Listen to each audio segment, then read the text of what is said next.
नमस्कार, न्यूज के इकलौते फैमिली शो न्यूज की पाठशाला में आप सभी का बहुत स्वागत। मैं हूं सुशांत सिन्हा। ये वो पाठशाला जहां सबकी क्लास लगती है। और सबसे पहले रोज की तरह आपको बताऊं कि आज कौन कौन सा चैप्टर खोलने वाला हूं। कांग्रेस के कपड़ा फाड़ कांड के बाद लेफ्ट के पत्थरबाज आ गए। मोदी विरोधी गैंग ने जेएनयू में अब क्या गजब कर दिया, जिसकी पूरी चर्चा है, आज आपको दिखाऊंगा। उधर पीएम मोदी कर रहे थे राहुल एंड टीम को एक्सपोज, इधर आधी रात लाठी डंडे पत्थर वाला बवाल कहां मच गया। कपड़ा उतार प्रदर्शन से थू थू कराने वालों पर जबरदस्त एक्शन हो रहा है, लेकिन अब राहुल गांधी ने ऐसा क्या कह दिया कि फिर बवाल होगा, आज आपको दिखाऊंगा। पुलिस पहुंच गई, क्या किसी भी वक्त गिरफ्तार हो जाएंगे स्वामी अभिमुक्तेश्वरानंद? क्या गजब गदर मचा है, आज इसका चैप्टर भी खोलूंगा। अभिमुक्तेश्वरानंद पर यौन शोषण के आरोप का सच क्या है? क्यों योगी वर्सेस अखिलेश का घमासान तेज हो रहा है? जगत गुरु रामभद्राचार्य को जेल भेजने वाली बात क्यों बोल रहे हैं अखिलेश? कहानी अभी बाकी है क्या? आज इसके बारे में बात।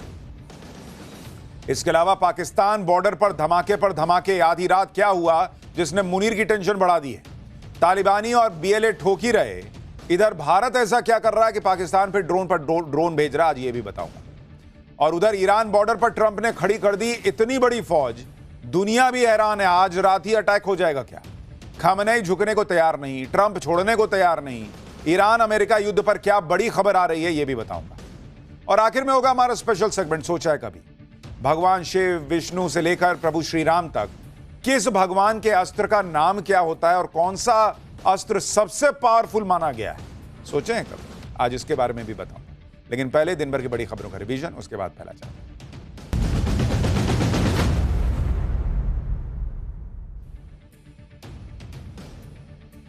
ओला उबर की तरह कैब सर्विस देने वाले नए ऐप भारत टैक्सी के ड्राइवर्स के साथ आज गृह मंत्री अमित शाह ने बातचीत की।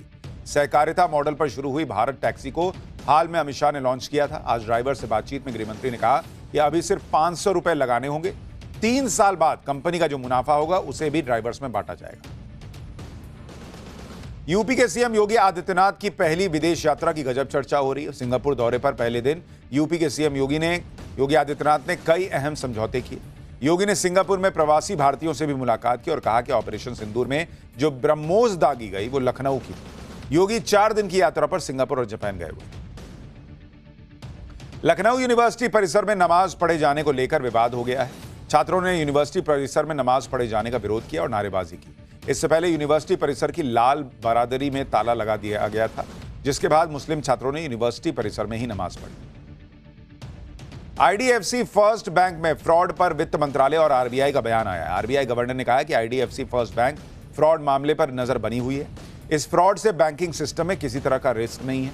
आईडीएफसी फर्स्ट बैंक के शेयर तब गिर गए थे जब बैंक में 590 करोड़ के फ्रॉड का मामला सामने आया था। पटना में दिल्ली पुलिस ने फर्जी ड्रग फैक्ट्री का भंडाफोड़ किया है। फैक्ट्री से भारी मात्रा में नकली दवाइयां बरामद हुई है, साथ ही नकली दवा बनाने वाली मशीनें जब्त की। पुलिस ने इस मामले में 9 लोगों को गिरफ्तार किया। एक्ट्रेस रश्मिका मंदाना और विजय देवरकोंडा ने अपनी शादी का ऐलान कर दिया है।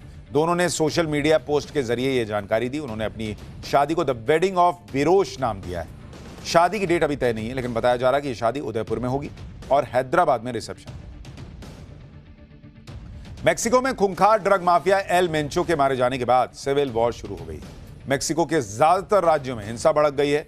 एल मेंचो बड़े पैमाने पर मेक्सिको से अमेरिका में ड्रग तस्करी करता था। उस पर करीब $1.5 करोड़ यानी 136 करोड़ रुपए का इनाम था।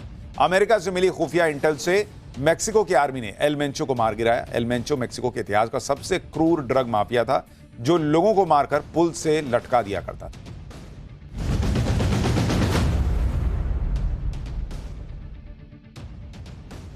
तो ये हो गया दिन भर का रिवीजन ऑफ पाठशाला की पहली क्लास। कांग्रेस के कपड़ा फाड़ कांड के बाद लेफ्ट के पत्थरबाज आ गए। मोदी विरोधी गैंग ने जेएनयू में क्या गजब कर दिया। उधर पीएम मोदी कर रहे थे राहुल एंड टीम को एक्सपोज, इधर आधी रात लाठी डंडे पत्थर वाला बवाल कहां मचा। कपड़ा उतार प्रदर्शन से थू थू कराने वालों पर जबरदस्त एक्शन हो रहा है, लेकिन राहुल गांधी ने ऐसा क्या कह दिया कि फिर बवाल होगा? सबसे पहले इसका चैप्टर। बॉस नरेंद्र मोदी का अंधा विरोध करने के चक्कर में कांग्रेस और राहुल गांधी जिस तरह से एक्सपोज हो चुके हैं, उससे भी ये लोग सबक ले लेते तो कोई बड़ी बात थी, लेकिन नहीं, सवाल ही पैदा नहीं होता कि ये कुछ सीख ले। एआई समिट में कपड़े उतारकर जो कांड किया गया, जिसमें लोगों ने कहा कि अरे भाई देश का ना समिट था, क्या कर रहे थे आप लोग? देश भर में इनकी थू थू हो रही है, लेकिन इतनी फजीयत के बाद भी कांग्रेस पार्टी सबक सीखने को तैयार नहीं है। कल नरेंद्र मोदी ने इनको एक्सपोज किया, बोले कि जब पहले से ही नंगाई पे उतार हुई हो तो कपड़े उतार के नंगा क्या हो रहे हो। लेकिन आज भी कांग्रेस वही चीज डिफेंड करने लग गई। राहुल गांधी की जिद कह लीजिए, उनके इशारे पर हो रहा है ये सब, ये कह लीजिए या जो भी कहिए, लेकिन ये तो कांग्रेस ही जाने कि किसके कहने पर क्या हो रहा है। मोदी विरोध में कांग्रेस की जो सोच बनती जा रही है, जिसमें उन्हें देश की बदनामी कराने वाले कांड से भी कोई परहेज नहीं है, वो पब्लिक को तो पसंद नहीं आ रहा बॉस। उसमें कांग्रेस के अंदर ही अब लोग उठकर खड़े हो रहे हैं। खुलकर राहुल गांधी और कांग्रेस के ऐसे आधिकारिक एजेंडे की धज्जियां उड़ाने लगे। इंडी गठबंधन के लोग इनको कह रहे हैं कि क्या कर दिए जी, ये सब कोई तरीका है। राहुल गांधी के बारे में फिर से खुद कांग्रेस के अंदर कहा जाने लगा है कि इनसे ना हो पाएगा। इंडी की कमान ममता बनर्जी को दे देनी चाहिए। कांग्रेस में राहुल गांधी के खिलाफ किसने बड़ा धमाका किया है। एआई समिट में कपड़ा फाड़ कांड पर कांग्रेस जिस तरह से बचाव कर रही है, उसके खिलाफ खुद कांग्रेस के कौन से लोग खड़े हो गए, आज आपको सब बताऊंगा। राहुल गांधी ने अब ऐसा क्या कह दिया भाई कि सुनिएगा तो हैरान रह जाएगा, वो भी बताऊंगा। लेकिन दूसरी तरफ आप देखिए, उधर कांग्रेस का कपड़ा फाड़ कांड है, इधर ऐसी ही अराजक सोच जेएनयू जैसी यूनिवर्सिटी में फिर दिख रही है। पहले यूथ कांग्रेस के लोगों ने एआई समिट में घुसकर बवाल काटा, अब जेएनयू के अंदर वामपंथी संगठनों के लोगों ने गदर मचा दी। वहां कपड़े फाड़े जा रहे हैं, ईंट पत्थर चलाए जा रहे हैं। जिन लोगों की राजनीति मोदी ने खत्म कर दी, वो लोग अब अपने अपने युवा संगठनों के जरिए नए नए कांड करवा रहे हैं। जेएनयू के अंदर कल रात बहुत बवाल हुआ है, लाठी चले हैं, डंडे चले हैं, पत्थरबाजी हो गई है, केमिकल से हमले का आरोप लग रहा है, सैकड़ों की नकाबपोश भीड़ घुस आई, यूनिवर्सिटी कैंपस जंग का अखाड़ा बन गया। जेएनयू में कल रात क्या हुआ, वीडियो में क्या दिखा, नकाबपोश चेहरे कौन से थे, जेएनयू के पत्थरबाज कौन निकले, यह भी आज आपको बताऊंगा। जेएनयू के अंदर नए कांड का एक एक वीडियो आपको दिखाऊंगा। लेफ्ट छात्र संगठनों के दबदबे वाले जेएनयू में हंगामा मचा है। उधर एआई समिट में यूथ कांग्रेस ने जो कांड किया, उस पर पुलिस का ताबड़तोड़ एक्शन कहां तक पहुंच गया है। क्या बीजेपी या नरेंद्र मोदी सरकार अब किसी को भी छोड़ने के मूड में नहीं है क्या? क्या चल रहा है, सब दिखाऊंगा देश की पॉलिटिक्स में। लेकिन पहले एक झलक देखिए।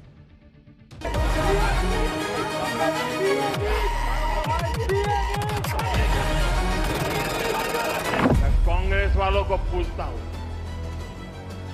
देश तो जानता है आप पहले से ही नंगे हो, फिर कपड़े उतारने की जरूरत क्या पड़ी? बीजेपी के कार्यकर्ताओं, आरएसएस के कार्यकर्ताओं, आप अपने प्रधानमंत्री के आंखों में देखो, आपको डर दिखेगा। पार्लियामेंट में नहीं आ पाए और कारण नारावाने नहीं थे, कारण एप्स्टीन था। No, I think at international events there has to be dignity, there has to be discipline. को लगता है कि ममता दी के बजाय इंडिया अलायंस का आई और एन और डी और आई सब निकल जाए। इसके बाद जो और हंगामा हुआ है, इसके पक्ष में मैं नहीं हूं। ये सरकार झूठ बोलती है, सरकार धोखा देती है, वो अलग बात है।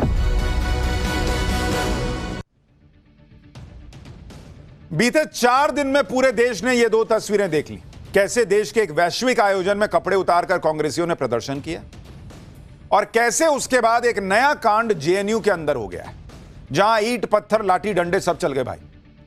एआई समिट कांग्रेस ने जो कांड किया था, उसे तो अब तक ये लोग डिफेंड ही कर रहे हैं। राहुल गांधी ने आज जो कहा है बॉस, आप सुनिएगा तो आपका सिर चकरा जाएगा। लेकिन पहले देख लीजिए कि कांग्रेस के कांड के बाद जेएनयू में मोदी विरोधी गैंग ने क्या गजब कर दिया। जेएनयू कैंपस में कल रात हाई वोल्टेज ड्रामा हुआ है। रात करीब 1:30 बजे जेएनयू में नकाब पहने हुए लोग घुस गए।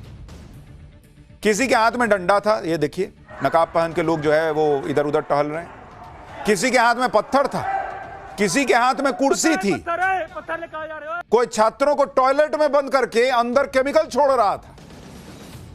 जेएनयू के अंदर कल रात कैसे बवाल मचा, पहले आपको उसके कुछ वीडियो दिखाता हूं, फिर बताऊंगा इस कांड के पीछे किसकी साजिश निकली, क्या वजह निकली। जेएनयू में हर कुछ दिन पर ऐसा तमाशा हो ही जाता है बॉस। हर कुछ दिन पर लोग कह रहे हैं जेएनयू का मतलब क्या बना दिया हो जी, जिनसे नहीं उम्मीद हो गया है क्या? पढ़ने गए हो कि यही सब करने गए हो? जेएनयू के अंदर जो बवाल मचा है उसका तो अभी आपको ट्रेलर दिखाया हूं, अभी और वीडियो दिखाऊंगा कि आप हैरान रह जाएंगे कि क्या ही चल रहा है वहां। और जैसे ये वीडियो देखिए, ये वीडियो एबीवीपी से जुड़े स्टूडेंट प्रतीक भारद्वाज का है। प्रतीक भारद्वाज आरोप लगा रहा है कि कल रात लेफ्ट छात्र संगठनों से जुड़े हुए लोगों ने उस पर हमला कर दिया, जान बचाने के लिए वो बाथरूम में जाके छिप गया। प्रतीक कह रहा है, आरोप लगा रहा है कि 150 की भीड़ ने बाथरूम के दरवाजे में एक छेद कर दिया और फिर वॉशरूम को स्मोक से भर दिया।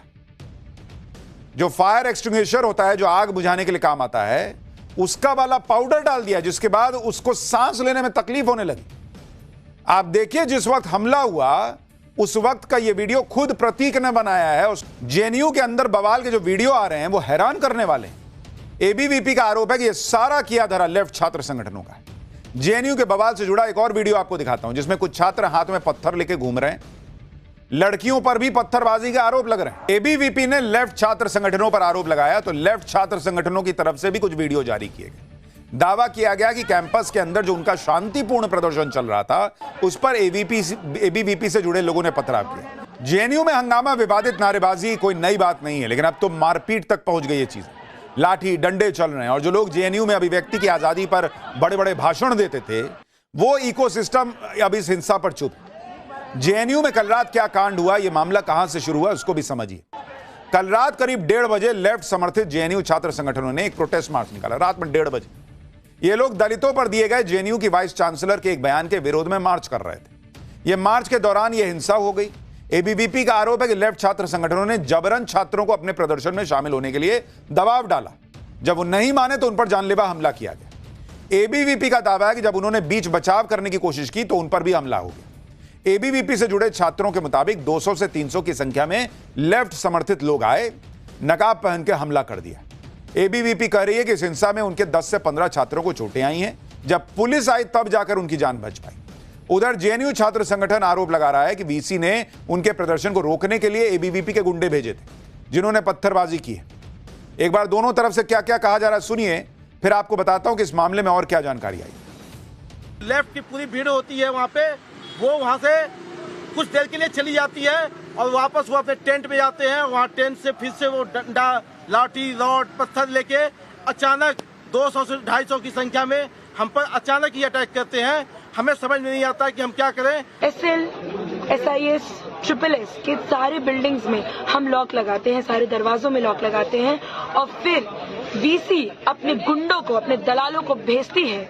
जयंत मिश्रा जैसे लोग, विकास पटेल जैसे लोग, वो मीना जैसे लोगों को, अनिमेश मिश्रा जैसे लोगों को वो भेजती है और वो जबरदस्ती हम पे पत्थर मार के, आप देखिए कि हमारे टेंट के ऊपर भी पत्थर पड़े हुए हैं, हमारे पैरों में चोट लगी है, गार्ड भी जख्मी हो जाती है, वो एम्बुलेंस से हेल्थ सेंटर जाती हैं और फिर वो जबरदस्ती लॉकडाउन को खराब करने में वहाँ ताला तोड़ते हैं और गालियां देते हैं और दारू पीकर आते हैं और हमारे तमाम साथियों को मारते हैं। एबीवीपी से जुड़े छात्र वामपंथी संगठनों पर आरोप लगा रहे हैं। वामपंथी संगठन एबीवीपी को ब्लेम कर रहे हैं, लेकिन इस लड़ाई में जेएनयू के वो बच्चे पिस रहे हैं जो जेएनयू में पढ़ाई करने आए हुए हैं, जिनका स्टूडेंट पॉलिटिक्स से कोई लेना देना नहीं है। जेएनयू छात्र संगठन की अध्यक्ष अदिति खुद ये बात मान रही हैं कि कैसे वो लोग जेएनयू की बिल्डिंग में लॉक लगा रहे थे। ये लोग जेएनयू में सब कुछ बंद करने पर तुले। ये खुद कह रही है कि हम कौन बात का आप लॉक लगा रही है? आपको किसने अधिकार दिया कि आप लॉक लगा देंगे कि और कोई नहीं पड़ेगा, कोई वहां अंदर नहीं जाएगा? आपको किसने ये अधिकार दिया? आप जेएनयू में खुद एक स्टूडेंट हैं, टैक्स पेयर के पैसे से जेएनयू चल रहा है। ये तय कर लेंगे ये लोग कि भाई क्या होगा वहां, क्या नहीं होगा। जेएनयू में कभी देश विरोधी नारे लगते हैं, कभी ब्राह्मणों को कोसा जाता है, कभी मोदी शाह के खिलाफ नारे लगते हैं। यही सब करना तो घर पे बैठो, पैसा क्या बर्बाद कर रहे हो? और अब तो मामला नारों से आगे चला गया, कैंपस में मारपीट हो रही है, कैंपस में यही सब हो रहा है। और ये लोग बड़े अपने आप को ये पूरा इकोसिस्टम इंटेलेक्चुअल बताता है। आज कैंपस में लॉकडाउन की बात कर रहे हैं। क्यों भाई? अगर आप लोग प्रोटेस्ट करेंगे तो क्या यूनिवर्सिटी को ताला लगा दोगे? यह कौन सा हिसाब है? इस प्रोटेस्ट को लेकर जेएनयू प्रशासन ने भी सख्त स्टैंड लिया। प्रशासन की तरफ से कहा गया कि कैंपस के अंदर कई एकेडमिक बिल्डिंग्स को प्रोटेस्ट कर रहे स्टूडेंट्स के एक ग्रुप ने कथित तौर पर बंद कर दिया था। प्रोटेस्ट कर रहे स्टूडेंट्स सेंट्रल लाइब्रेरी में घुस गए और कथित तौर पर जो स्टूडेंट्स नहीं चाहते थे उन्हें प्रोटेस्ट में शामिल होने के लिए धमकाया, डराया। पता चला कि इससे 22 फरवरी 2026 की रात को कैंपस में 2 स्टूडेंट ग्रुप्स के बीच हाथापाई हुई। जेएनयू एडमिनिस्ट्रेशन ने इन परेशान करने वाली घटनाओं को बहुत गंभीरता से लिया है। जेएनयू एडमिनिस्ट्रेशन कैंपस में इस तरह के बेकाबू बर्ताव की निंदा करता है। कैंपस में सही एकेडमिक माहौल पक्का करने के लिए यूनिवर्सिटी के नियमों और बीएनएस के तहत सख्त कार्रवाई की जा रही है। कैंपस में शांति और भाईचारा बनाए रखने में सहयोग करें। ऐसा न करने पर नियमों के मुताबिक सख्त डिसिप्लिनरी एक्शन लिया जाएगा। जेएनयू प्रशासन ने भी कैंपस को बंद करने और बिल्डिंग्स पर ताला लगाने जैसी घटनाओं की निंदा की। साथ ही यह भी चेतावनी दे दी कि जो माहौल खराब करेगा उसके खिलाफ कानूनी एक्शन होगा। इधर जेएनयू में हुए कांड पर बवाल मचा है। उधर कांग्रेस ने एआई समिट में जो कांड किया था उसकी आग अभी तक बुझी नहीं। कांग्रेस को तो इस कांड पर शर्मिंदा होना चाहिए था, लेकिन उल्टे 3 दिन बाद राहुल गांधी इसको डिफेंड करने आ गए। बॉस राहुल गांधी ने जो आज कह दिया उस पर तो और बवाल मच जाएगा, जो आपको आगे सुनाऊंगा। लेकिन पहले देख लीजिए कि राहुल गांधी और कांग्रेस जिस तरह से कूद कूद कर कांग्रेस के कपड़ा फाड़ कांड का बचाव करने में जुट गए हैं, उसकी आग इन्हें लगी है नरेंद्र मोदी के उस बयान से, जिसमें पीएम मोदी ने एआई समिट में कांग्रेस की जिस लेवल की पॉलिटिक्स थी, जिसकी थू हो रही है, उसको एक्सपोज करके धज्जियां उड़ाकर रख दी। पीएम ने क्या कहा था एक बार सुनिए, फिर आपको बताता हूं। इसको सुनने के बाद अब राहुल गांधी क्या कह रहे हैं। कांग्रेस और इसके इकोसिस्टम ने क्या किया? साथियों, कांग्रेस ने भारत के एक वैश्विक आयोजन को अपनी गंदी और नंगी राजनीति का अखाड़ा बना दिया।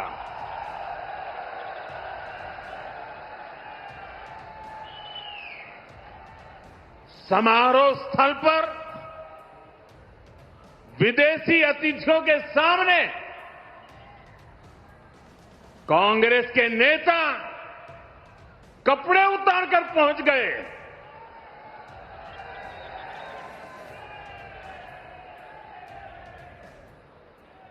मैं कांग्रेस वालों को पूछता हूं, देश तो जानता है आप पहले से ही नंगे हो, फिर कपड़े उतारने की जरूरत क्या पड़ी? कांग्रेस के नेताओं ने वहां जो कुछ किया वो दिखाता है कि देश की सबसे पुरानी पार्टी वैचारिक रूप से कितनी दिवालिया हो गई है, कितनी दरिद्र हो गई है।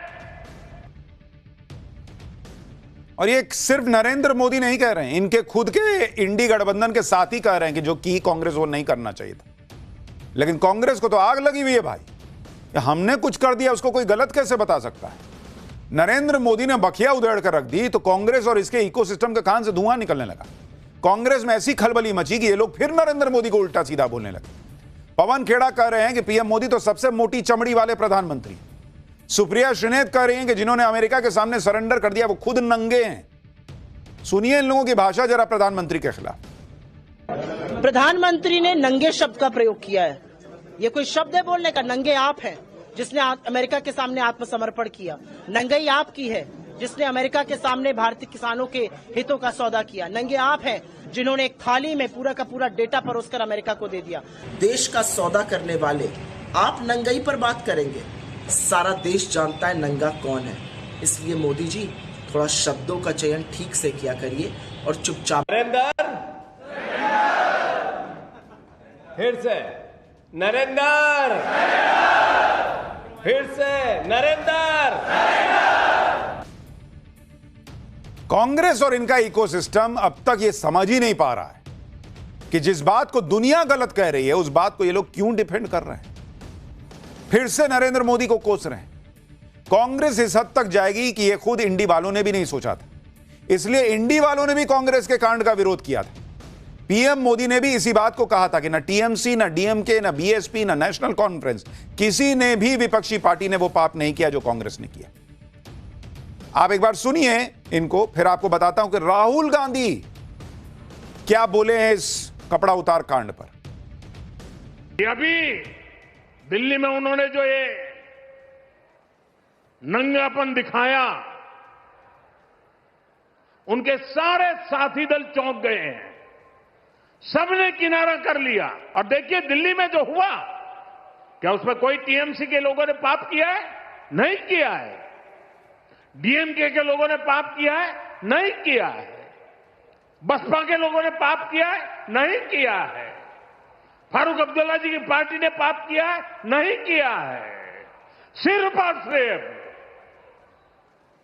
सरफरे नेता, कांग्रेस के बेलगाम नेता देश को तबाह करने पर तुले हुए हैं।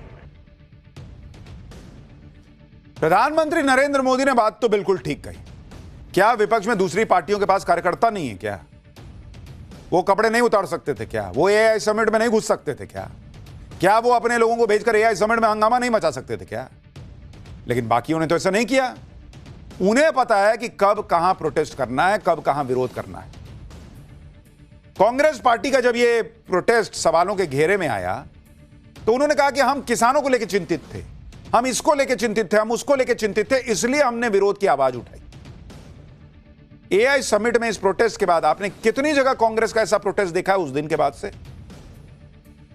इतनी चिंता है आपको किसानों की, इतनी चिंता है आपको दूसरे लोगों की, भर देश में कितनी जगह कांग्रेस प्रोटेस्ट कर रही है उस दिन के बाद से? आपका मकसद प्रोटेस्ट होता है तो भर देश में कर रहे होते। आपका मकसद था कि एआई समिट के हेडलाइन कैसे बन रहा है दुनिया भर में कि भाई गजब भारत कर रहा है। वहां हेडलाइन बनाओ कि मोदी इज कॉम्प्रोमाइज्ड। आपका मकसद यह था, कोई किसान विसान नहीं था। बेकार की बात ना करिए। बिना सोचे समझे कांग्रेस ने यह कांड किया, और न सिर्फ कांड किया बल्कि डिफेंड कर रहे हैं। पहले तो कांग्रेस के छोटे मोटे नेता बोल रहे थे, चलिए प्रवक्ता हैं, दूसरे लोग हैं, बॉस को खुश करना है, बोल दिया। लेकिन अब तो खुद राहुल गांधी डिफेंड कर रहे हैं। सुनिए राहुल गांधी क्या बोले हैं इस पर। बीजेपी के कार्यकर्ताओं, आरएसएस के कार्यकर्ताओं, आप अपने प्रधानमंत्री की आंखों में देखो, आपको डर दिखेगा। पार्लियामेंट में नहीं आ पाए और कारण नारावाने नहीं थे, कारण एप्स्टीन था, कारण अदानी पर केस था। नरेंद्र मोदी जी, अहिंसा और लोकतांत्रिक विरोध देश की बुनियाद है। गांधी जी और भगत सिंह ने यह रास्ता दिखाया है, इससे आप इतना क्यों डरते हो? आप शर्म की बात करते हो। शर्म की बात मैं आपको बताता हूँ। आपने अमेरिका के साथ जो किया है, ये शर्म की बात। देश को आपने बेचा है। दूसरी शर्म की बात, एप्स्टीन जो पीडोफाइल है, उसकी फाइलों में, उसकी ईमेल में आपका नाम, आपके मंत्रियों का नाम और आपके दोस्तों का नाम, तीनों का एक साथ आ रहा है। यह है दूसरी शर्म की बात। और पूरा देश जानता है, पूरी रात आप सो नहीं पाते हो जब आप सोचते हो कि अदानी केस का क्या होगा। हम संविधान के लिए लड़ रहे हैं। कांग्रेस पार्टी के बब्बर शेरों, कार्यकर्ताओं, आपको डरना नहीं है, एक कदम पीछे हटना नहीं है। धन्यवाद। आप सोचिए बॉस, इन लोगों को देश का मूड, देश का सेंटिमेंट ही समझ आना बंद हो गया है। पब्लिक गुस्से में है, इनके इंडिया अलायंस के साथी कह रहे हैं कि गलत किए हो। राहुल गांधी ऐसे लोगों को बब्बर शेर बता रहे हैं। क्या बोलिएगा? राहुल गांधी 3 दिन इस मामले पे चुप रहे। जब पीएम मोदी ने एक्सपोज किया तो उनको लगा कि अरे उन्होंने बोल दिया तो मैं कैसे नहीं बोलूंगा, मैं भी बोलूंगा। और सामने आके क्या किया, डिफेंड कर दिया कि नहीं, इन्होंने, हमारे कांग्रेसियों ने तो कुछ गलत नहीं किया, वो तो बब्बर शेर है। बीजेपी, इसीलिए बीजेपी बोलती है कि कहीं ये प्रोटेस्ट तो राहुल गांधी के घर पे प्लान नहीं हुआ था। वो पूछते हैं, राहुल गांधी उस बात को डिफेंड कर रहे हैं जिस पर उनकी सहयोगी पार्टियों ने भी उनसे किनारा कर लिया, गलत बताया। कांग्रेस के नेताओं ने गलत बताया। आप सुनिए, कांग्रेस की वरिष्ठ नेता मार्गरेट अल्वा कह रही हैं, मल्लिकार्जुन खड़गे के बेटे प्रियांक खड़गे भी इशारों में इस प्रोटेस्ट से सहमत नहीं। Whatever happened yesterday, I'm not sure that was in the right spirit. Congress के लोग कह रहे हैं भाई कि जो हुआ वो ठीक नहीं लग रहा है। एआई समिट के खिलाफ तो इंडी गठबंधन के दल भी बोल रहे थे, लेकिन वहां जाकर प्रोटेस्ट करने जैसा बचकानी हरकत उनमें से किसी ने नहीं की। अखिलेश यादव को सुनिए, वो भी यूथ कांग्रेस के उस प्रोटेस्ट को गलत बता रहे हैं जिसे राहुल गांधी आज भी बब्बर शेर बताकर डिफेंड कर रहे हैं। उसके बाद जो और हंगामा हुआ है, इसके पक्ष में मैं नहीं हूं। ये सरकार झूठ बोलती है, सरकार धोखा देती है, वो अलग बात है, वो हम अपने इंटरनल उसमें लड़ लेंगे। अब तो पूरा देश जान गया कि बीजेपी झूठ बोलती है, तो उस तरह का प्रदर्शन नहीं करना चाहिए था जिससे फॉरेन डेलीगेट्स और फॉरेन कंट्री के सामने हमारी, आपके देश का अपमान होता। अखिलेश यादव को देश का अपमान दिख रहा है, कांग्रेस के कुछ नेताओं को देश का अपमान दिख रहा है, मायावती को दिख रहा है। इंडिया अलायंस के कुछ और नेताओं को दिख रहा है। राहुल गांधी को क्या दिखता है? इनको नरेंद्र मोदी की आंख में डर दिखता है। दिन भर नरेंद्र मोदी का आंखें देखते रहते हैं और कुछ नहीं देखते हैं। कब कांग्रेस पार्टी समझेगी कि उनकी यह हालत ये इन्हीं चीजों की वजह से हो रही है? ईगो की लड़ाई मत लड़िए बॉस, पॉलिटिकल लड़ाई लड़िए। हालांकि बीजेपी भी अब इस मामले में बहुत अग्रेसिव है। एआई समिट में कांग्रेस ने जो कांड किया, अब बारी उनके अंजाम भुगतने की है, क्योंकि इस मामले में दिल्ली पुलिस ताबड़तोड़ एक्शन ले रही है। दिल्ली पुलिस की जांच यूथ कांग्रेस के अध्यक्ष तक पहुंच गई है। आज दिल्ली पुलिस ने यूथ कांग्रेस के राष्ट्रीय अध्यक्ष उदय भानु को पूछताछ के लिए बुलाया था, लेकिन कांग्रेस का दावा है कि दिल्ली पुलिस ने उदय भानु को हिरासत में ले लिया है। दिल्ली पुलिस के इस एक्शन के खिलाफ कांग्रेस ने लिखा कि उदय भानु को हिरासत में लेना लोकतंत्र और संविधान पर सीधा हमला है। जबकि इंडियन यूथ कांग्रेस ने दावा किया कि दिल्ली पुलिस उनके अध्यक्ष उदय भानु को उनके ऑफिस से उठाकर ले गई। यह तस्वीर दिल्ली के तिलक मार्ग थाने की है, जहां थाने के गेट के भीतर यूथ कांग्रेस के अध्यक्ष उदय भानु खड़े नजर आ रहे थे। वो हाथ उठाकर अपने समर्थकों को शांत रहने का इशारा भी कर रहे हैं। एआई समिट में कांग्रेस के कांड पर दिल्ली पुलिस ने अब तक क्या एक्शन लिया है वो भी आपको बता देता हूं। पुलिस ने इस मामले में 2 और आरोपियों को पकड़ लिया है। अब तक कुल 6 आरोपी पकड़े गए हैं। पुलिस ने यूपी और एमपी में कई जगहों पर छापे मारे हैं और बाकी संदिग्धों को हिरासत में लिया है। अब उनसे भी पूछताछ की जा रही है। आज दिल्ली पुलिस ने यूथ कांग्रेस के 2 नेताओं को ग्वालियर से पकड़ा। दिल्ली पुलिस ने आज 4 मुख्य आरोपियों को पटियाला हाउस कोर्ट में पेश किया, जहां कोर्ट ने उनकी जमानत याचिका खारिज कर दी और 5 दिन की पुलिस रिमांड में भेज दिया। अब इस केस में दिल्ली पुलिस की स्पेशल सेल और क्राइम ब्रांच की भी एंट्री हो गई। यानी यह मामला तो अब बहुत आगे जा रहा है। देखिए कहां जाकर रुकता है।